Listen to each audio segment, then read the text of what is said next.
Pygmy শব্দটি এসেছে Greek থেকে, যার অর্থ কনুই পর্যন্ত।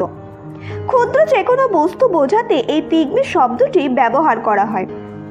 গড়ে 4.5 ফুট উচ্চতার এই পিগমি গোত্র নিজেও জানে না যে বাইরের দুনিয়ার মানুষ তাদের এই নামে ডাকে। এমনকি তারা নিজেরাও পিগমি শব্দটির সঙ্গে পরিচিত নয়। তারা নিজেদেরকে বা নামে সম্বোধন করে। তাদের ভাষার এর অর্থ মানুষ। কঙ্গো, ক্যামেরুন এবং গ্যাবনের জঙ্গলে পিগমিদের বেশ কয়েকটি উপজাতীয় বাস করে।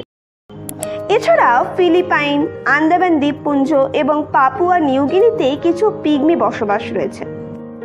বর্তমানে পুরো পৃথিবীতে জীবিত পিগমি মানবের সংখ্যা 1 লাখেরও কম। তাদের মধ্যে 30 থেকে 40 হাজার মুহুতে প্রজাতির পিগমি শুধুমাত্র কঙ্গোর জঙ্গলেই বাস করে। পিগমিরা সাধারণত হিংস্র নয়। যুদ্ধ শব্দটি তাদের অভিধানেই নেই। এমনকি তারা নিজেদের মধ্যে কখনো ঝগড়া বিবাদেও লিপ্ত হয় না। প্রার্থনা, আনন্দ, বেদনা ও দুঃখ এই সমস্ত কিছুর প্রকাশ তারা বিভিন্ন নাচের মাধ্যমে করে। জীবনের প্রত্যেকটি স্মরণীয় মুহূর্ত তারা ঢোল, বাদ্য ও নাচের সঙ্গে বরণ করে নেয়। পিগমিরা যাযাবর জাতি। তারা বনভূমিতে দলবদ্ধ হয়ে ঘুরে বেড়ায়। স্বল্প সময়ের জন্য অস্থায়ী বাসস্থানও তৈরি করে তারা। এরা সাধারণত বিভিন্ন ধরনের বুনো ফল এবং মধু সংগ্রহ করে জীবন ধারণ করে। এছাড়াও চতুষ্পদ যে কোনো প্রাণী তারা খাদ্য হিসেবে গ্রহণ করে। তাদের জীবিকার অন্যতম এবং প্রধান উপায় হলো শিকার। প্রতিটি শিকারের আগে দল প্রধান বিভিন্ন ধরনের মন্ত্র পড়ে দেবতাদের সন্তুষ্টি এবং অমঙ্গল থেকে মুক্তির আশায় প্রার্থনা করে।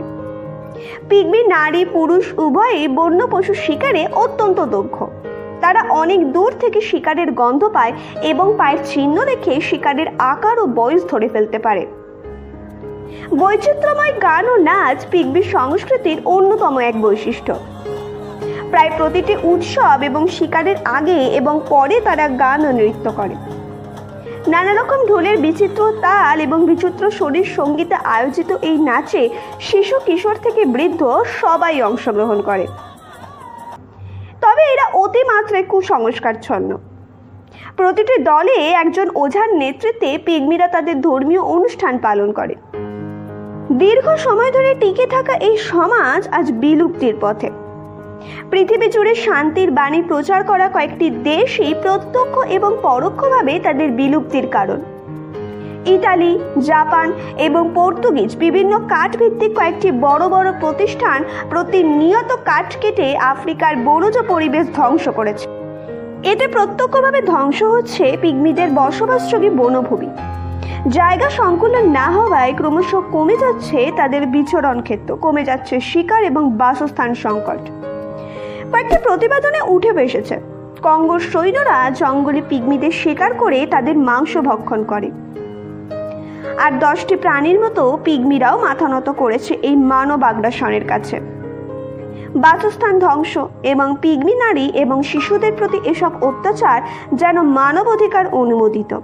তাই তাদের জন্য নেই কোনো আইন বা বিচার পাবার অধিকার।